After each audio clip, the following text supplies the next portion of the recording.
안녕하세요. 이번 시간에는 이제 지난 시간에 이어서 교과서 219페이지 해보기 할 텐데, 그거 하기 전에 먼저 지난 시간에 했던 거 한번 내용 정리 보고 갈게요. 자, 우리 그 변이라고 하면 이제 같은 종 개체들의 형질 차이를 우리가 변이라고 하죠. 형질 차이. 이 변이는 크게 두 가지, 유전적 변이하고 비유전적 변이로 나눌 수 있어요. 그래서 유전적 변이라고 하는 것은 유전자의 차이, 당연히 유전이 되고요. 그다음 이걸 통해서 진화를 하죠. 그래서 뭐 우리 그 유럽 달팽이, 정원 달팽이 껍데기 모양이 달랐거나, 아니 우리 사람 피부색이 다르거나, 앵무새 깃털 색깔 등이 다른 것들이 여기에 해당이 되고요. 그다음 비유전적 변이로는 환경 차이에 의해서 달라지는 것이 있어요. 그래서 보디빌더가 열심히 운동해서 근육이 늘었다든지, 카렌족의 긴 목 등은 유전되지 않는다는 거. 변이 원인을 살펴보면 크게 두 가지로 우리가 볼 수 있어요. 그래서 지난 시간에 해보기에 있던 것였죠. 그래서 돌연변이라고 해서 그 DNA가 변화되는 거지. 그러니까 개체군 안에서 DNA가 변화돼서 새로운 형질이 나오는 거. 빨간 벌레 속에 초록 벌레가 갑자기 등장하게 되고, 유성 생식을 통해서 부모의 상동염색체가 결합을 하는 거죠. 뭐가 결합한다고? 상동염색체, 여기 표시했는데 부모의 상동염색체가 결합을 해서요.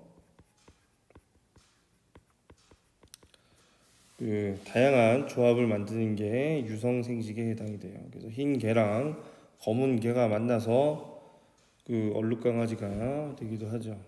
자연 선택 과정을 우리가 그래서 살펴봐야 하는 게 이런 과정으로 자연 선택이 진행이 되죠.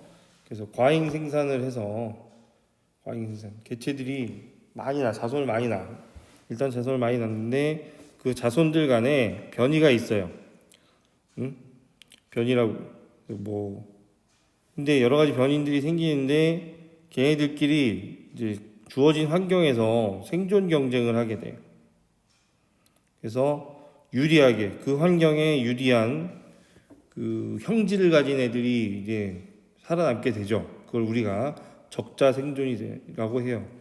그래서 걔네들이 번식을 해서 번성을 하게 되는 거지. 그걸 우리가 자연 선택이라고 하고요.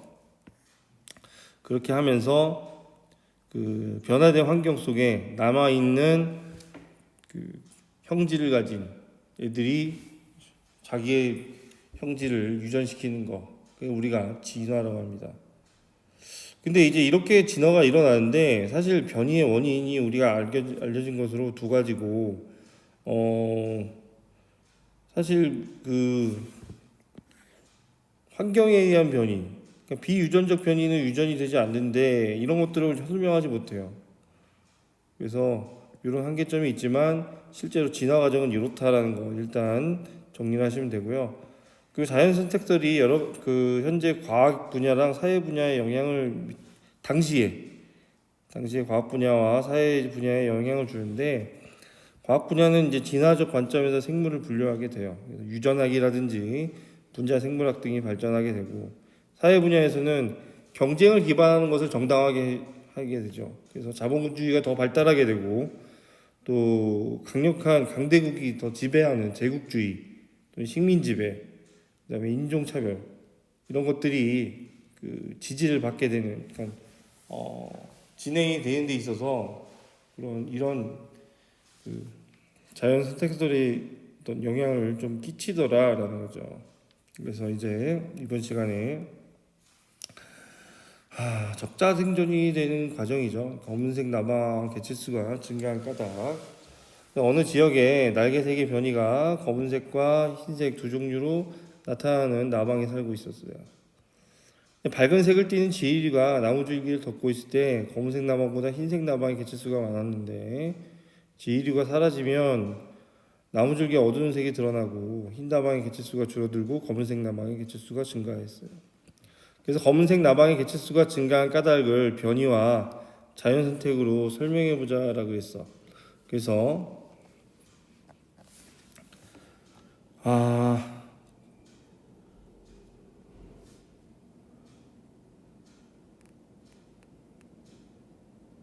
자, 지의류가 사라져서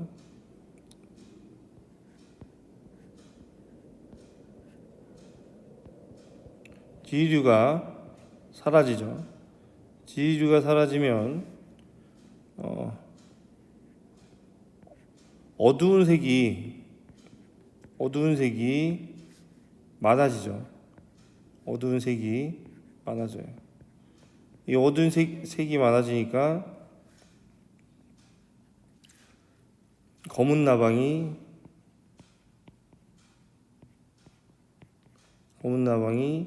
증가해요. 왜냐하면은 천적에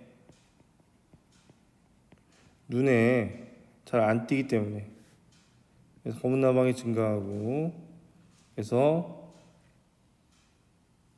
검은 나방이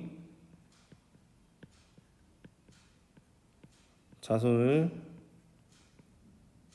증가시켜요. 이게 이제 자연 선택 과정이라는 거죠. 자, 검은 나방이 자연 선택된 거예요. 그 다음에 이 지역에 다시 지의류가 살 수 있게 됐을 때 나방의 날개색은 어떻게 변화할지 예상하여 발표해 보자라고 했어요. 그래서 밝은색 지의류가 나오면 그다음에 흰 나방이 증가할 거고, 흰 나방이 자연 선택될 것이다 라는 거죠. 자, 그래서 이렇게 우리가 나방의 개체수에 대해서 볼 수가 있어요.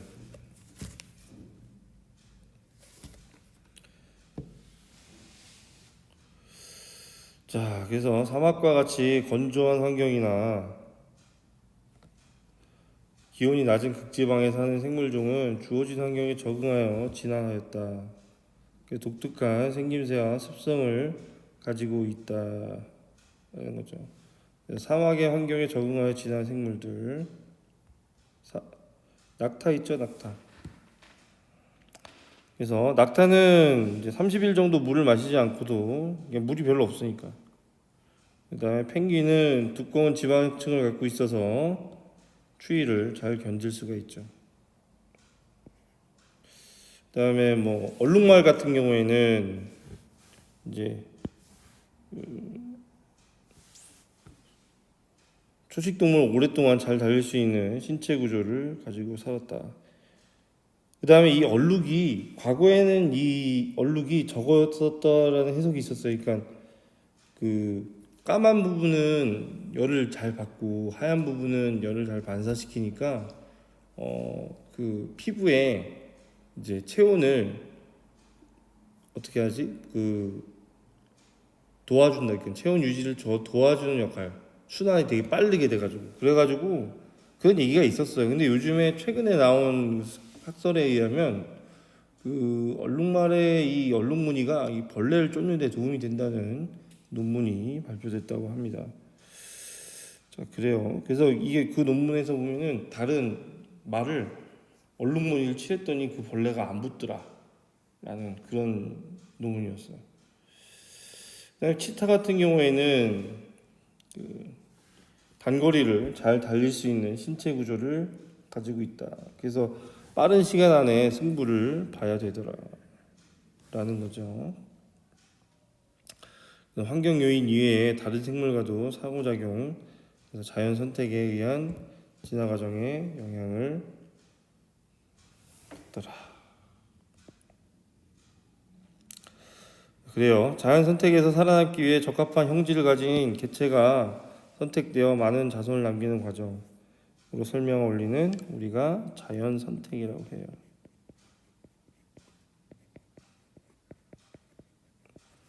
천적의 눈을 피하여 진화한 생물의 사례를 들어보자. 그래서 뭐 잎사귀벌레. 잎사귀벌레는 잎사귀 모양이죠. 잎사귀처럼 생겨가지고 그 천적들이 이거는 벌레가 아니고 잎사귀네라고 생각할 수도 있고요. 벌레를 먹는 천적들이. 또한 북극토끼 같은 경우에는 그 여름에는 겨울에는 이제 털색이 흰색으로 변하고 여름에는 그 또 갈색으로 또 변한다고 하더라고요. 눈이 녹으면 이런 털의 변화 과정 이런 것들이 있더라. 그래서 다음 페이지 넘어갈게요. 그래서 자연 선택에 의한 내성세균이 출현하게 됩니다. 그래서 그 자연 선택에 의해서 진화는 오랜 세월에 걸쳐서 나타나죠. 급격한 변화가 일어나서 집단 내 특정 형질을 가진 개체가 생존에 불리하여 도태되면 짧은 시간에 자연 선택이 일어날 수 있어요. 그래서 그 예전에 이제 이런 책이 있었어. 침묵의 봄이라고.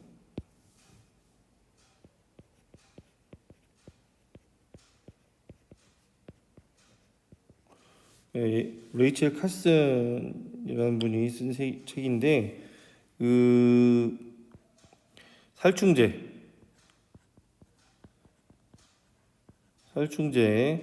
이 DDT가 물론 벌레를 죽이는 데 쓰이지만 이게 결국에 인간에게도 안 좋은 영향, 인간뿐만 아니라 다른 동물들에게도 안 좋은 영향을 끼치더라라는 걸 밝혀냈어요. 그래서 그 사실은 이걸 통해서 새들도 막 죽는 거죠. 봄에 새들이 안 오니까 침묵의 봄이라고 얘기를 한 거예요. 그래서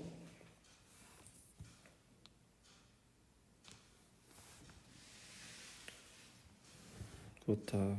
그래서 이렇게 DDT를 안 쓰는 것처럼 이제 자연 선택을 하는 데 있어서 이제 세균들도 자연 선택을 받을 수 있다는 얘기예요. 자연 선택을. 그래서 그 과정이 어떻게 되느냐라고 보는 거죠. 일단은 항생제라고 하는 것은 세균을 죽이는 데 쓰이는 거죠. 세균을 죽이는 데 쓰이고 그 다음에 감염병을 예방하기도 하고요. 그렇죠? 질병을 죽이고 감염병을 예방하는데 주로 쓰여요. 근데 내성이라는 게 생기는데 내성이라는 것은 어려움을 견뎌내는 성질이라는 뜻이고 대부분의 세균이 항생제 저항 유전자가 없는데 일부 세균이 이제 항생제 저항 유전자가 생겨요. 그래서 낮은 비율로 존재하는 항생제 내성 세균이 있어요. 근데 항생제를 많이 쓰게 되면 항생제 내성 세균이 증가하게 되는 거죠. 그래서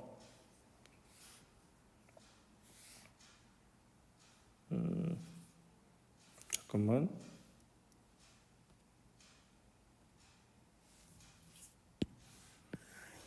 여기를 봐야 되는데 두 개가 같이 올라갔어요. 자, 이거를 볼게요.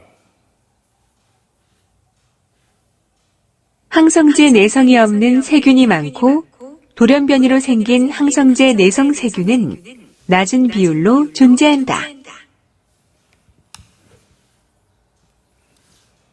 항생제 내성이 없는 세균은 대부분 죽고 항생제 내성 세균은 살아남아 증식한다.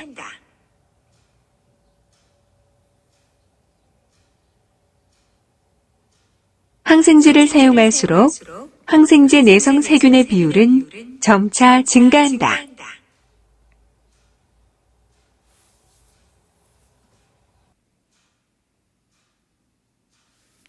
자, 봤죠?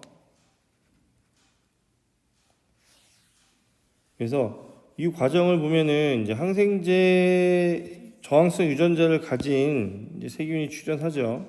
항생제 그러니까 원래 없다가 이제 항생제 저항성을 가진 유전자가 생겨요. 그래서 이제 이게 그거죠. 개체 간의 변이가 일어나는 거야. 돌연변이든 하여튼 그래가지고 변이가 일어나요. 항생제를 사용해. 그럼 얘 내성 그 저항성이 없는 애들은 다 이제 사라지겠지. 근데 저항성을 가진 유전자가 이렇게 일부가 살아남아요. 살아남아서 계속 항생제를 쓰게 되면은 이 항생제 환경에 적응한 많은 유전자들이 번성을 하게 되는 거죠. 그래서 이것도 역시 그 크게 보면은 자연 선택 과정 안에서 항생제가 그 자연 선택이 된 거지. 어떻게 보면. 자, 그래서 일단은 그렇고요. 우리 밑에 항생제와 관련한 영상을 하나 더 보고 갑시다. 최초의 항생제가 발견되었을 때 인류는 기적의 약이라 흥분했다. 1942년 보스턴의 한 나이트클럽의 화재 당시 페니실린으로 대규모 부상자의 목숨을 구하면서 항생제 치료 시대가 열리게 된다. 그러나 항생제의 발달과 더불어 우리를 위협한 것이 바로 현대의 또 다른 신종 전염병으로 불리는 항생제 내성균의 출현이었다. 세균이 항생제의 공격을 이길 수 있는 힘, 내성을 갖게 된 것이다.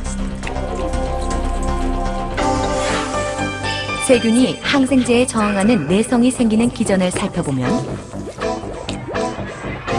세균이 항생제를 배출해 세균 밖으로 분출되거나 수용체인 세균이 항생제 부착 부위의 모양을 갖고 결합을 막는 방법, 균에서 분해 효소를 발생해 항생제를 녹여내거나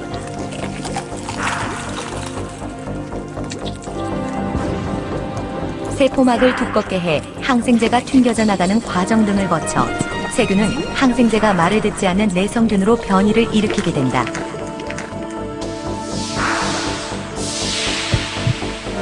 내성균은 환자에게 감염을 일으킬 뿐만 아니라 타인에게 전파될 위험을 안고 있다.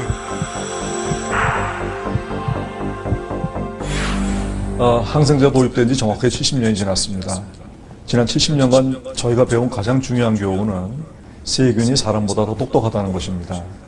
일반적으로 저희가 항생제를 새로 만들 때까지 시간이 10년 정도 걸리는데 세균은 이 항생제에 대한 내성을 만드는 것이 불과 1년이면 충분합니다. 즉 세균이 내성을 만들어내는 속도가 사람이 항생제를 만드는 속도보다 10배 이상 빠르다는 얘기입니다. 겁은 나죠. 왜냐하면 저희가 자세하게 구체적으로 알진 못해도 저희가 보통 그냥 감기로 이렇게 병원을 진단을 받으러 가더라도 여러 가지 항생제를 쓴다고 얘기를 들었어요. 이제 항생제를 계속 이렇게 남용을 하다 보면 정말 저희가 나중에 큰 정말 생명을 담보를 할 수 있는 그런 질병이 걸렸을 때 과연 그 항생제가 저한테 들을까? 제가 그걸 치료를 받아서 완치가 될 수가 있을까? 항생제 같은 경우도 많이 오남용을 하게 된다 그러면은 우리가 진짜 극한 상황에 도달했을 때 내성이 생기면은 목숨을 잃을 수 있는 부분도 발생할 수 있을 거라고 생각이 되고요. 항생제의 오남용을 막고 올바른 사용을 위해서 항생제는 감염 질환에만 쓰는 특수한 치료제라는 인식이 절실하다. 항생제가 필요 없는 감기 같은 흔한 병에 처방하거나 잘못된 용량을 사용하는 등 오남용하는 것이 모두 내성을 증가시키는 원인이 되고 있는 것이다. 미국에서의 보고에 따르면 인체에 사용하는 항생제의 50%, 그리고 가축에서 사용하는 항생제의 80%는 잘못된 사용이라는 분석이 있습니다. 물론 다른 나라에서도 그보다 더 높은 비율로 항생제가 잘못 쓰이고 있는 것이 현실입니다. 이렇게 항생제가 오남용되면서 각종 세균들이 우리가 쓸 수 있는 모든 항생제에 대한 내성을 나타내고 있습니다. 일단 항생제 내성이 발생하게 되면은 이 항생제의 항균 효과가 없어지기 때문에 저희가 감염 질환을 치료할 수 없게 됩니다. 즉 완치 가능하던 감염 질환이 아주 치명적인 질환으로 다시 바뀌게 되는 현상이 벌어집니다. 심지어는 21세기 중에 이런 식으로 항생제 내성이 진행되다 보면은 1940년도 페니실린 도입 이전의 시기로 돌아갈 가능성도 있다는 우려까지 나오고 있습니다. 항생제 내성균에 정복당하게 된다면 수술과 이식은 아예 불가능해질지도 모른다.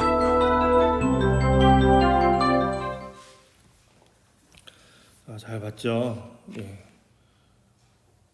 항생제 보면은 수많은 세균성 질병을 퇴치했지만 항생제를 너무 자주 사용하면은 이제 내성세균이 생기더라. 근데 최근에 우리 약을 지러 가도 항생제 처방을 이렇게 많이는 해주진 않는 것 같아. 예전에 비해서 바람직한 현상이죠. 그리고 우리가 또 병원에 자주 안 가잖아. 자, 다음 항생제 내성 세균은 어떻게 자연 선택되었을까라는 거죠. 그래서 이거를 이제 초콜릿 가지고 하는 실험인데, 여기서 규칙을 봅시다. 빨간색, 초록색, 파란색 초콜릿을 각각 10개씩 잘 섞어서 올려놓고 3명은 항생제 장갑을 껴요. 그래서 도화지 나무 초콜릿을 색깔별로 몇 개인지 센 후 같은 색의 초콜릿만큼 추가하여 잘 섞어서 넣어놓자. 이게 뭐냐면 이제 그냥 일반 세균 같은 경우에는 이제 이분법으로 증식을 하기 때문에 이분법 2배로 증가하는 거죠. 그래서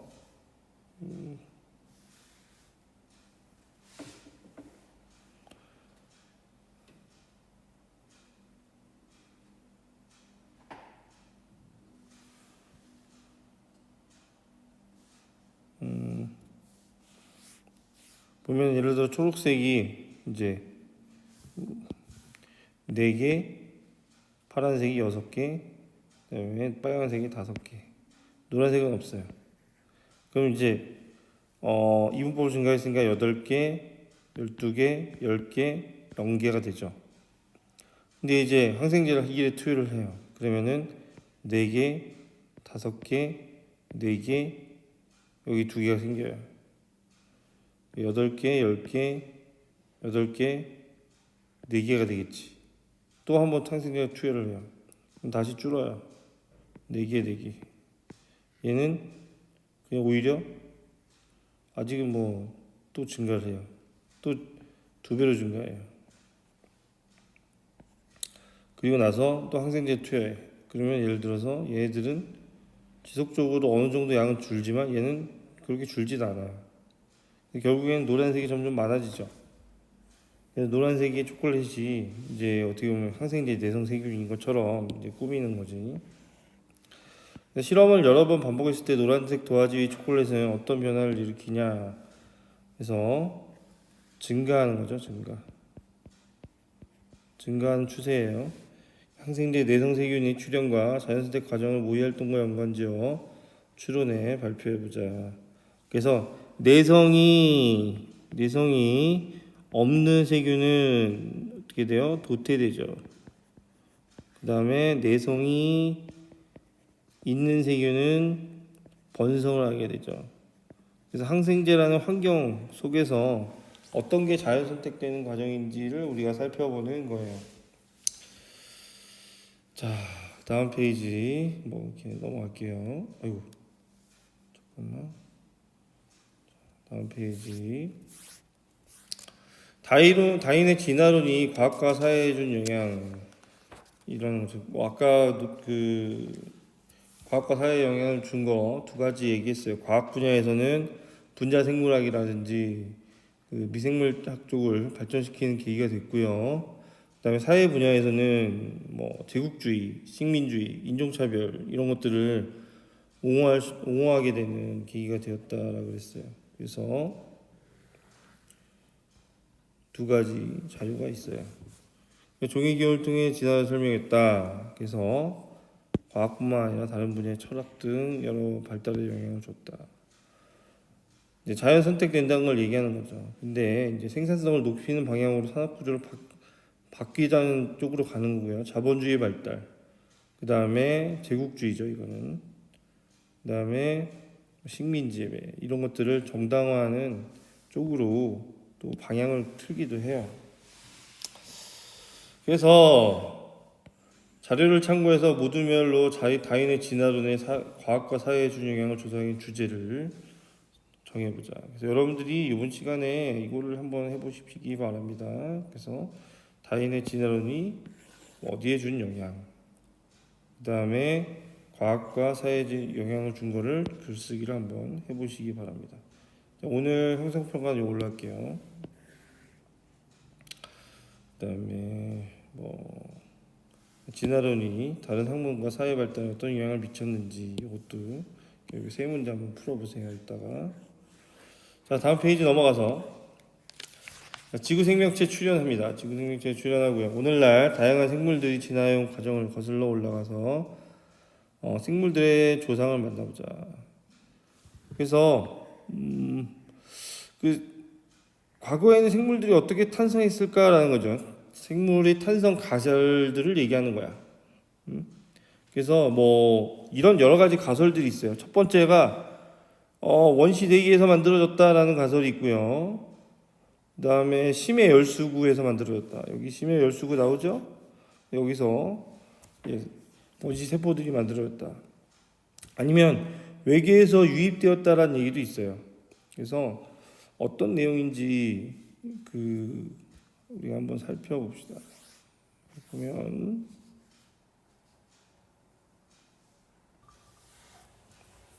모든 생명이 존재하는 생명으로부터 탄생한다면 최초의 생명은 어디에서 왔을까? 새로운 논쟁이 시작된 것입니다.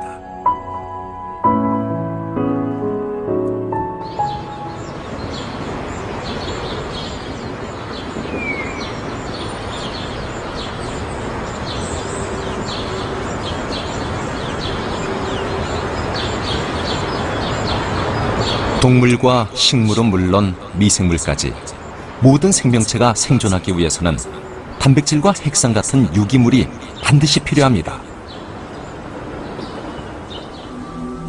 그리고 생명체를 구성하는 유기물은 대부분 생명 활동에 의해 만들어집니다. 따라서 생명의 기원을 찾기 위해선 우선 최초의 유기물이 어떻게 만들어졌는지 밝혀내는 게 급선무였습니다. 1930년대 러시아의 생화학자인 오파린은 원시 지구의 환경에 주목했습니다. 그는 원시 지구의 무기물이 화학 반응을 통해 생명의 씨앗인 유기물로 진화했다고 생각했습니다.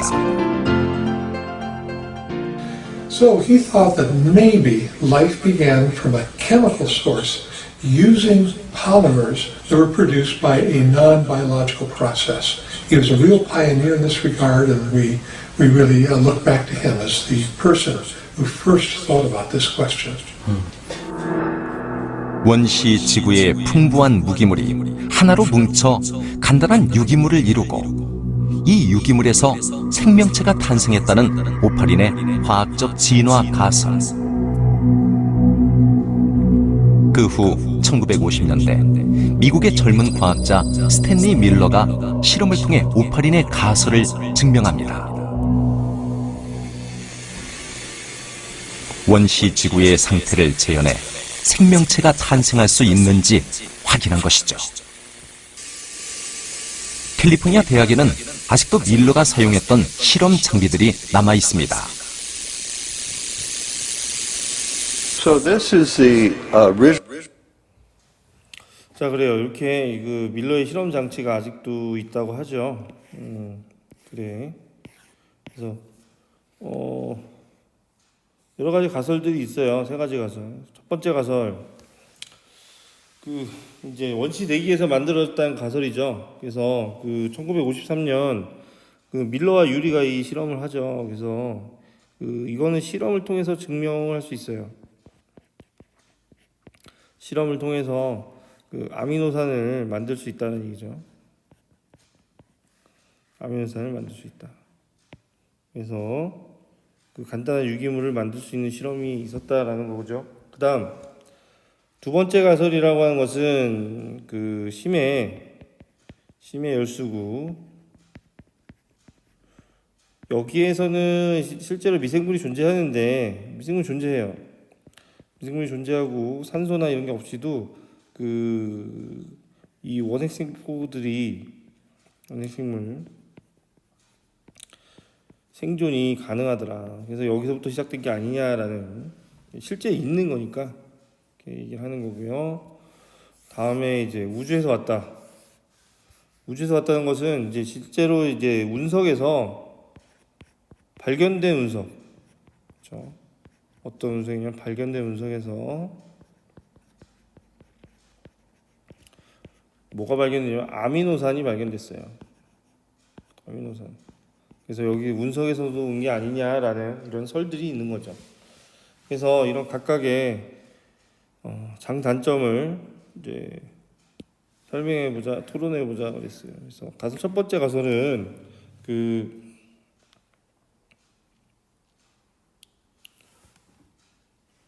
실험으로 증명할 수 있다라는 장점이 있고, 두 번째 가설은 근데 이제 하는 이 다른 기체가 있다는 걸 또 설명하지 못한다는 단점이 있어요.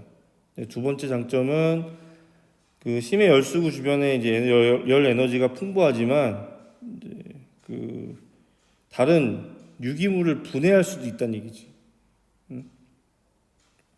그래서 단점은 다른 기체가 설명이 안 되고요. 근데 유기물을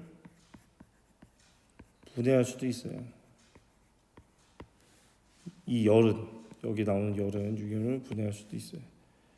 그 다음에 그 생명체 존재가 지구에만 국한되지 않을 수 있음을 증명했어요. 장점은. 근데 그 유기물 출현 과정이 유기물 출현 과정이 들어있지 않아요. 자, 그래서 여기까지 할게요. 수고했습니다. 활동지 작성하고 마무리하시면 됩니다. 수고 많았어요.